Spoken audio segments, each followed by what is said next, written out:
pwede na magtanim mga para i-replant doon sa pinaka-lagayan ng mga saging. At dito mga 1 week ito, yan na siya ang tubo, mga 2 inches. Maganda itanim ang cauliflower dito sa mga sa lagayan lang ng itlog tree. Makita itong mga tubo niya ay maganda. Ayan siya. At mag-replant na para doon ilalagay. Let's go.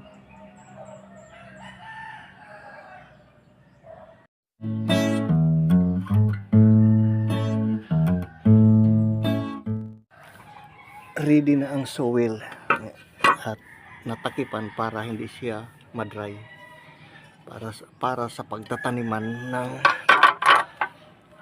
planting cauliflowers.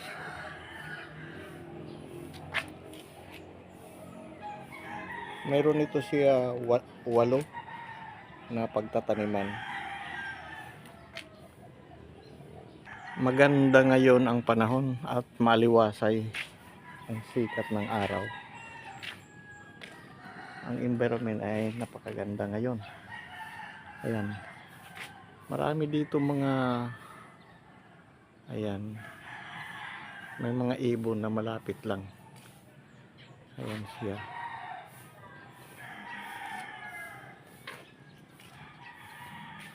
Ayun, lumipad.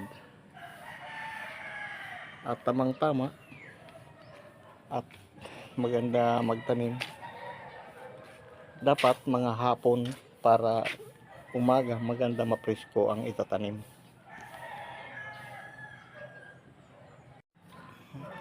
At sa mga ganito, pwede natin naman i-halo-haloin kaunti sa mga backyard or mga gardening, mga ganito lang. Sisik-sik natin kaunti.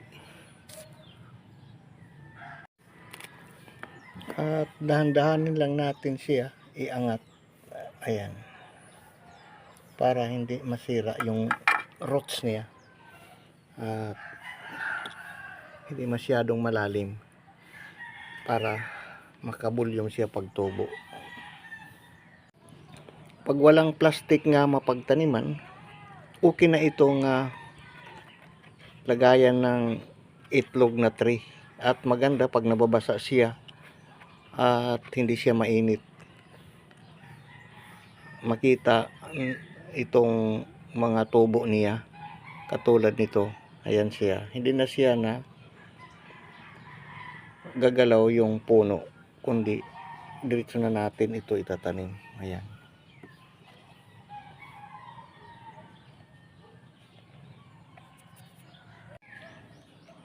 At i-insert lang natin ng dahan-dahan. Oh.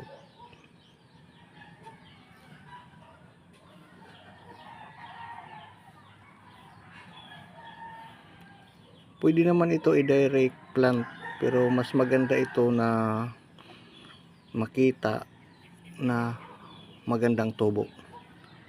Ayan na siya. At pwede na natin ito tabunan kaunti.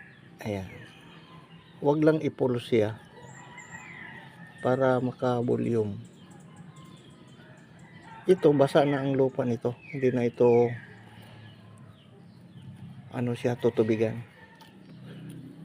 Pag ma-dry na, makita yung lupa na medyo dry, pwede na siya konting tubig lang hanggang sa maka-recover. Simple lang yung pagtanim ng cauliflower. Ang abangan natin ito kung malaki ba ang tubo niya. Ayan. At maganda ito dahil malamig siya at hindi mapenetrate ng araw. Tatagal ito ng mga kung ano ang kanyang duration dito sa tanim. Kaya ito magresistan. At ito tinalian para hindi siya mag-struck. Yun ang purpose dito sa tali.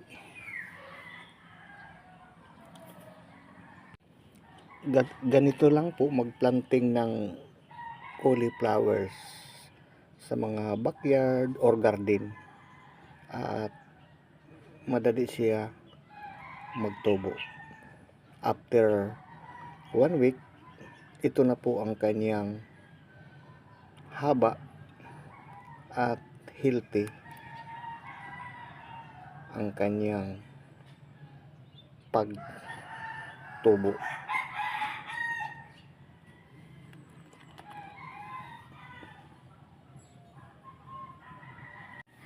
Tapos na po tayo magtanim ng cauliflower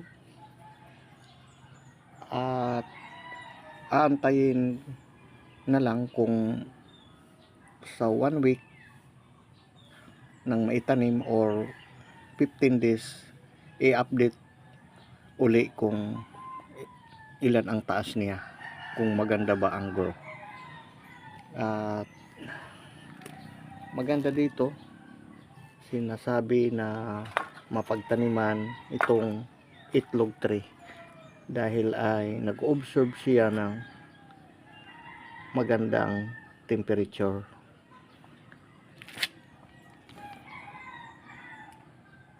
At malalim, medyo kulang pa lupa. Pag malaki na siya, at saka natin mag-additional ng soil. Makarecover muna ito bago dagdagan ng lupa or garden soil. Mayroon na 8 na puno at ito ay patutuin at i-update na lang sa susunod na 15 days or 1 month. At marami po salamat sa panonood. Simple lang ang pagtatanim ng cauliflower sa mga ganito o mga paso o iba't ibang lagayan, at medyo lang maalaga at mamaya pag madry na ang lupa, pwede natin ito dagdagan ng saribuhan ng tubig. Pag mainit na ang panahon, mga around 11 AM, pwede ito takipan na ng mga ganito. Ayan, para hindi siya mapenetrate ng sobrang init. Mayroon pang ibang mga takip na dapat gawin. Pwede na mga ganito, at maganda ito pantakip dahil malamig siya at hindi matutuyo yung puno na para makarecover, at hindi pa nito kaya ang resistan ng init ng araw dahil maliliit pa po siya. Shoutout po sa lahat ng subscribers at manonood. Salamat po sa inyong pagsusubaybay sa ating Tanim Oras Vlog sa YouTube channel. Bye bye, at sa susunod naman muli nating pagbabalik at iba naman na ating madidiscover sa pagtatanim. Maki-comment kung ano pa ang karagdagan para sa ideya sa pagtatanim.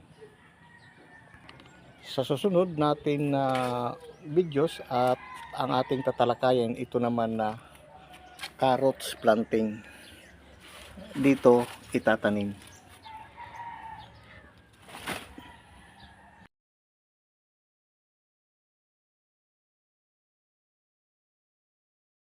sa muli natin pagbabalik, Tanim Oras Vlog sa YouTube channel.